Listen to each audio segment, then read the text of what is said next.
Mr. Witness, narinig ko kanina nung tinatanong kayo ng prosecution na yung statements ni Attorney Zulaika Lopez ay walang kinalaman dun sa threat na ginawa ng Vice President. Tama po ba? Kinonsider namin siya dun sa totality ng aming investigation. Then nakita namin na even before nung situation ni Attorney Zulaika, base doon sa attirances ng Vice Presidente, meron na ho siyang kinausap. So, yan ang next na tanong ko. Ibig niyo ba sabihin na even prior to this video, meron na siyang nakausap na kinontrata?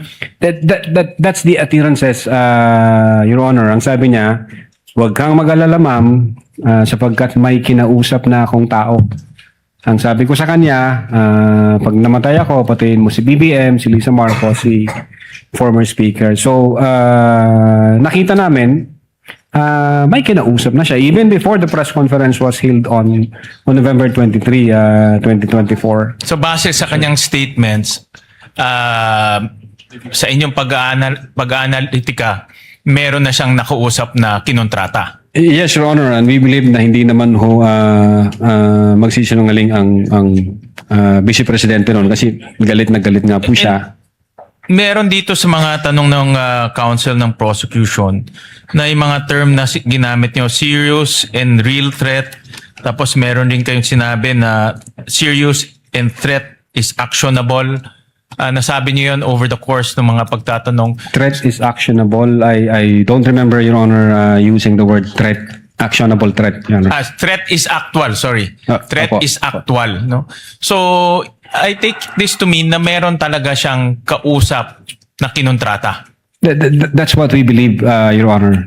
And kung yan ang paniniwala nyo, dahil ito ay pagbanta no, sa ating Pangulo, may ginawa ba ang NBI na imbestigahan kung talaga bang merong nakontratang gagawa nitong banta? Yeah, I think a couple of months ago may binuo ang aming direktor. Nagbuo siya ng task force to investigate threats against the life of the president. Kaya lang hindi na ho ako part noon, Your Honor. July 2025, nalipat na ho ako sa ibang region. So, wala na po akong idea. I think yung intelligence service namin at yung director, yun ho yung pwedeng makasagot, Your Honor. Actually, yun ang next na tanong ko dahil tayo dito sa ating bansa, sanay tayo sa whole of government approach, whole of nation approach. Dapat merong whole of agency approach, in this case, the NBI.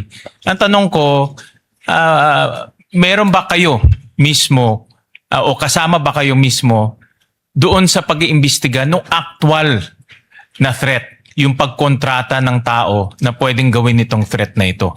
I believe so, Your Honor. The fact na mayroong binuong special task force. At kasali kayo doon? Hindi po ako kasali, Your Honor. Bakit hindi kayo kasali doon? Ako nagtataka dahil kung banta to sa buhay ng ating Pangulo at nanggaling sa opisina ninyo yung source, dapat kasali kayo.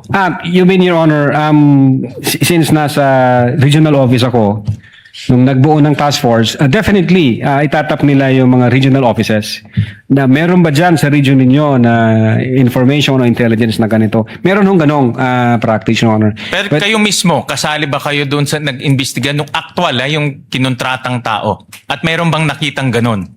Hindi ko masasagot yan, Your Honor. Ang makakaalam po niyan, yung aming intelligence service kasi nasa 40 po nila yan at ng aming director. At meron bang ginawang coordination? Kasi ito, Pangulo, no less than our President.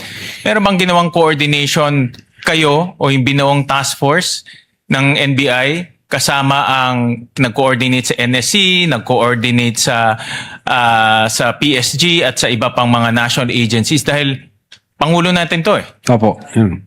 Meron bang ganun na ginawa kayo o yung binuong task force? Well, insofar as the Cybercrime Division during that time, ang focus ho namin is yung investigation dun sa threat against the life vis-a-vis yung November 23, 2024 utterances.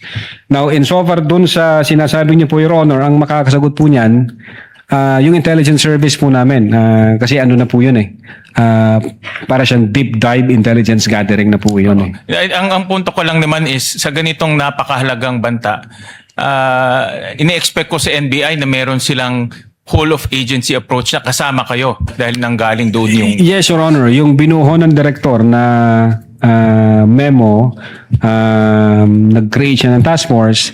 And then yung task force, tinatap po dyan lahat ng regional offices. Anong information meron kayo iba to dito sa central office? Anong resulta nun? Last question, Mr. Well, Presiding Officer. in so far as the NBI BARM is concerned, yung hawak ko pong region, meron kaming ongoing investigation pero hindi ho related doon sa kausap ni Sara. Meron kaming iniimbestigahan na nag-threaten sa presidente. Sa matter of fact, na-identify namin. So, ongoing pa siya. Nag-aantay lang kami ng order galing sa taas kung ano yung guidance. Sir.